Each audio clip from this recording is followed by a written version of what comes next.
helps to keep them in the right place. You'll still get sun control even if you don't do that. You'll get much better value if you wrap them a little bit. But the Cryptolemus or Australian ladybird is a very good predator.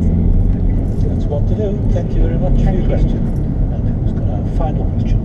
Good afternoon, Sue England from Stratford-upon-Avon. March is peak backache time for gardeners. I wondered if the panel have any particular tips that they have for looking after their own backs. How do you watch your back, Christine Walton? It's funny you should say this, because for the last 4 months I've had big problems with my back. What I have found is heat, and normally if I'm going to do any heavy lifting at the moment, I will spend at least 40 minutes on the bed with a heat pad underneath, and then I do a lot of stretching exercises, and I am very careful, and I won't do more than an hour, because on the occasion that I actually did 2.5 hours, gods did I suffer thereafter for several days. So I think, you know, and you will know this better than I do, I think with a back you have to learn to read your body, and you have to learn to realise that, you know, with time that recovery rate in your back will get stronger, but you've got to be really careful, and I believe keeping warm and stretching is the key before you actually go and do anything. I'm delighted to hear that you do stretching actually, and you're telling everyone, because that's the perfect exercise, and pacing yourself. Chris? Well, I think one of the issues that gardeners face is that there's an increase in tools available, which are at the cheaper end of the market, which look like they're great value and one size fits all. And you know, we don't go into a shoe shop and assume that one size of shoes fits all, so why on earth would you do the same with your gardening tools, especially tools like forks and spades and rakes, these sorts of things, anything which is involving the back, anything which is involving that kind of physical wrenching and lifting the ground and turning it over.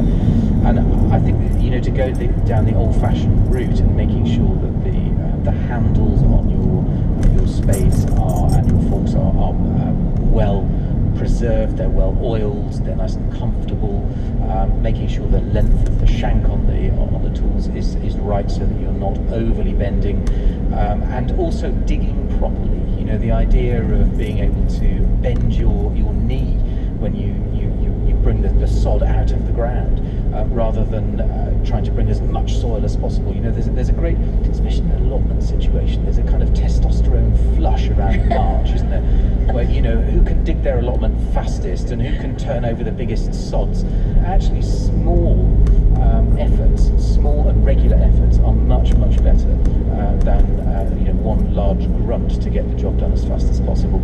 And in addition to getting your tool, the right quality tools and the right size of tools, I would say, you know, don't be afraid. You know, don't be over macho. Go and have a lavender bath and then rub some tiger balm on afterwards, or preferably get somebody else to rub the tiger balm on, and you know, that should solve the problems. The other thing is making sure that you've got good access to all the beds. So if you happen to have the luxury of being about to, say, set out a veg plot from scratch, make sure that you can easily reach into the middle, because it's so tempting, isn't it, to be on the outside and you just lean a bit further and you lean a bit further and then you turn at a funny angle, and that's when I run into trouble. So if you've got easier access, and I don't necessarily mean raised beds, I just mean things which aren't too wide or too deep, and I think that makes a huge amount of difference. The other thing is having too much in your life to do, because I never managed to do anything for very long, because there's always something else calling on my time. So you run outside, you do a bit of gardening, and then you have to come in and you have to answer the phone, or you have to make supper or whatever you're doing, and that way you never get to do too much. That's really good advice. Rotating what you do is really very sensible. Thank you. But my answer to not damaging the back is to have a very large diesel rotavator. Yeah, then you get a very tight pan of compacted soil underneath the top of it. Yes, you do. Very, thank you very much for your question. And I'm afraid that's all we've time for in Wellsbourne. Next week, Peter Gibbs and the panel will be in Dartmouth. Until then, from me, Eric Robson. Bye and good gardening.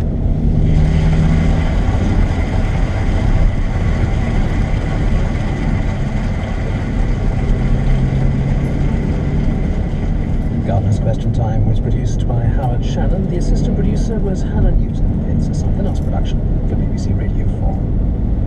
Coming next, the importance of posture, teenage romance becoming adult love,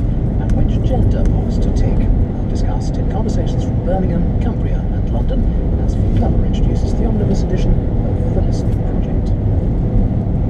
On Red Nose Day, Radio 4 presenters are showing their funny side.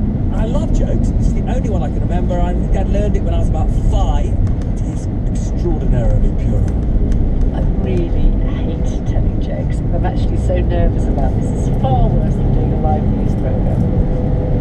Jokes throughout the day from the most unexpected of voices. My name's Jonathan Dimbleby. My joke is no laughing matter. I don't normally laugh unless they're very stupid one night. And then everything goes. Red Nose Day on Radio 4 next Friday and on the BBC Radio 4 website. Now it's time for Radio 4's series that proves it's surprising what you hear when you listen. Here's Fee Glover.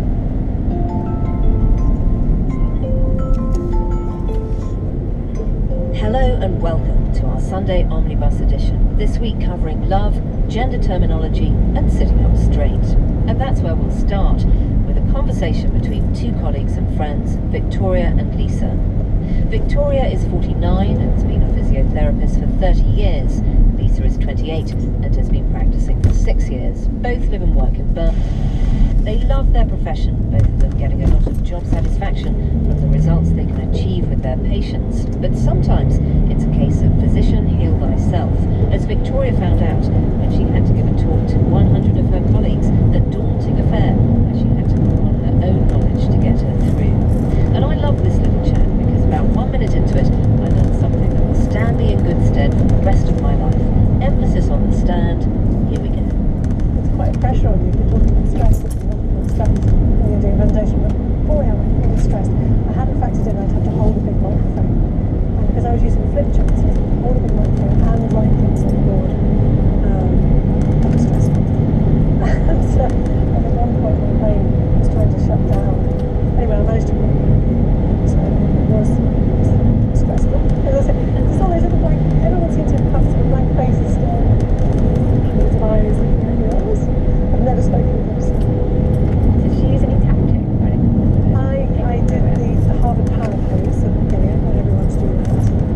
In that very positive Chest up. chest up, that's right. But it did work, I think, initially. The effect seemed to fade out as I got through the course. There's a lot of positive feedback about the power pose, so I think everybody found it quite interesting. Yeah, I think it's fascinating as a physio when you're dealing with bodies, looking at how you change your body,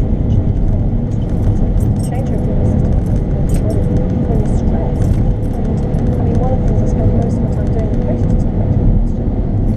I was looking into this after you mentioned the TV, and they were saying that when you stand in the power pose, your testosterone levels go up and your cortisol levels drop. And then if you do sit sort of more slumped or round shoulders, then actually the reverse happens and your cortisol goes up.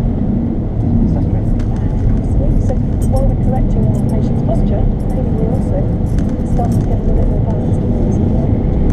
Because I can think of sort of numerous examples of not patients, but more family and friends that have injured themselves, really sort of, not basic injuries, but sort of simple injuries that you can sort of say, oh yeah, you've done this, you need to do this. But because they've not had it assessed or treated, they've just got on with it, they've built up this huge sort of catastrophic injury. And it's not until you go and speak to them, oh actually, it's okay, and do this. And then almost like immediately they're much better. I think it's just giving that reassurance. I think that's a huge part of our job actually is reassuring people that it isn't. And that's not a musculoskeletal problem there, because So it's still just alive, talking to isn't it? them isn't going to fix a musculoskeletal problem. It's quite hard to sort of get them on board, isn't it? Especially if it's through an interpreter, you don't have that sort of connection with the patient, you don't build that rapport. They want to know people that don't really know you because it's all going through their daughter or the interpreter. So they do sit sort of quite round shouldered, and it's supposed to be sort of like a humble way of sitting. And therefore when we come in telling them they've got to move their arms and sit up nice and tall, yeah, that's something that they would never ever do, so they're very reluctant. They're sort of, they don't want to tell us because they don't want to offend us. Yeah, they're not going to For those people, I'm going to get to my doctor. So at least you've got boundaries and start to stretch them out. It's just sort of being aware of it, because nobody told me that. I thought I was helping them to get them to sit up tall, and I didn't realise I was possibly offending them. Lisa and Victoria were recorded recorded by Mark Newman at BBC WM 95.6. And did you too sit up very straight, chest puffed out halfway through? Oh, the Harvard power pose. Who knew?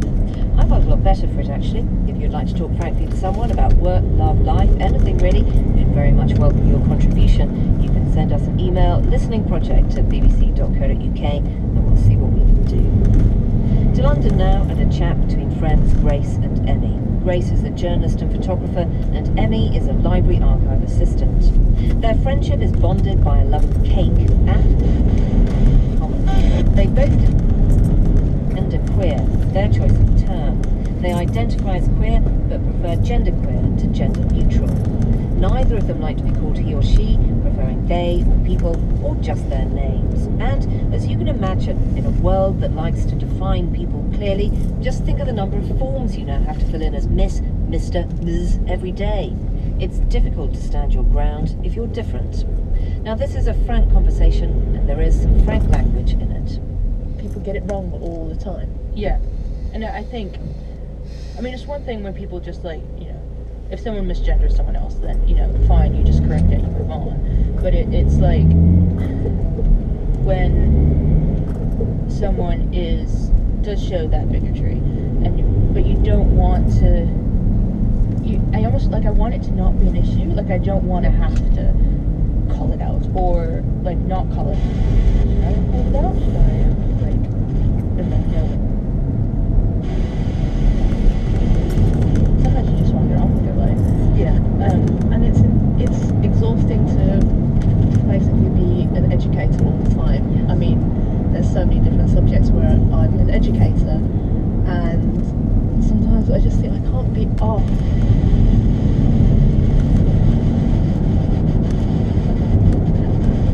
Just being shit, basically. Yeah. Or even I'm not here to teach you about myself, because either I don't want to share that information with you, or this conversation is not about me, and I don't want to make it I don't want to make it about a part of me. Do you know what I think it is? Sometimes you'll have this conversation and it's the motivation behind that conversation. It's not, it's kind of a curiosity in not a nice way. Yeah. And I think that's what makes it uncomfortable. It's not because someone's genuinely interested and they want to know out of interest. It's like you're a two-headed baby in a jar. Yeah. But it's just a concept that people don't understand, and I think it's difficult because people look at the world in opposites, male to female, whatever. Occasionally, filling in a form of life, male, female. Yeah, I will try and skip it, but no, dude, damn it. And you're fine, female, whatever. Yeah. But when they give you a blank thing, you kind of think, well, I don't really know. What do I put down? He's whatever. But yeah, you just put NA. And it's also why does it matter? Why do you need reporting purposes? Probably. Yeah, I think it matters to a lot of people who never needed to or feel the need to question where they are in terms of their gender. I don't think it matters to many people because you wake up in the day and you're like, yeah, I'm a male, I'm a guy, or yeah, I'm a woman, female, and it's not something you need to question. So that being said, I definitely don't question. Well, I don't question my gender. No, but I don't I go out throughout life until something hits me in the face, and then I'm and then I realize, oh yeah, I do the same way, or I don't relate to gender the same way. Yeah, I don't wake up sort of thinking, oh, what am I today? Do you know what I mean? Sorry, it's just... bathroom do I use today? We shouldn't mock that, it's a serious question. I know, no, it is. It does. But, yeah, it's not a daily process. Wringing my hands about it, but I think I agree with you. When something happens that makes you, that either upsets you or makes you question quite a lot of what it means in society, and it just doesn't make any sense to you, or it makes sense, but it's frustrating because it doesn't feel right. Grace and Emmy's conversation was recorded by Louise Pepper at BBC London. And our last They have 3 children and they work together, running the bread and butter